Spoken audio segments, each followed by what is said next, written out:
This week's Sedra is Sedra Shelach. And in this week's Sedra, we find one of the greatest tragedies that ever occurred in Jewish history. For the first, but not the last time, the Jewish people reject God's portion, the land of Israel. The Sedra opens with the following episode. The Lord spoke to Moshe, saying, "Send out for yourself men who will scout the land of Canaan, which I am giving to the children of Israel. You shall son one man, each for his father's tribe. Each one shall be a chief in their midst." Rashi explained the odd phrasing of God's statement, "Send out for yourself men."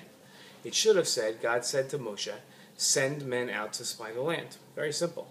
The reason why it was worded so oddly was the implicit message from Hashem. According to your understanding, you should send men to spy. I am not commanding you to send spies, but if you wish, you may send. Since the Jews had come to Moshe and said, "Let us send men ahead of us," Moshe took counsel with God. God said, "I told them it is good. I told them that it is not good. As it says, I will bring you up from the affliction of Egypt.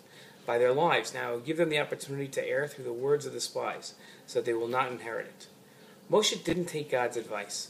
God was strongly telling Moshe that Moshe ignored God's advice. While the lesson of this week's Sedra is not to talk disparagingly about the land of Israel, another potent lesson is the value of wise counsel. We find the theme throughout Jewish literature, as it says in Pirkei Avos, where Hillel is quoted as having said, "One who increases counsel increases understanding." The Rambam also quotes Pirkei Avos in his description of the mitzvah of clinging to scholars.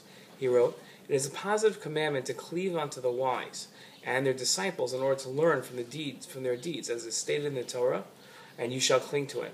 Our sages question the nature of this command, for is it possible for man to cling to the divine presence? They resolve the difficulty by explaining this commandment to mean that you should cleave unto the wise and their disciples. Therefore, one should try to marry the daughter of a Torah sage, marry his daughter to a Torah sage, eat and drink with sages, do business on behalf of sages, and associate with them in all possible ways, as it says, to cling to him. Similarly, our sages have directed us about scholars, saying, "Sit in the dust of their feet and drink in their words thirstily." The Rambam discussed the value of Torah scholars and their advice and teachings. Just as a person is commanded to honor his father and hold him in awe, so too is he obligated to honor his teacher and hold him in awe. Indeed, the measure of honor and awe due one's teacher exceeds that due one's father. His father brings him into the life of this world, while his teacher, the Rambam says, who teaches him wisdom, brings him into the life of the world to come. Turning to others for advice and listening to that advice isn't easy. It requires a person to first admit that they are limited in their ability to understand and know that the best thing to do. It also requires a person to set aside their own intuition and follow someone else's counsel. None of these are easy, but the reward makes it well worth it.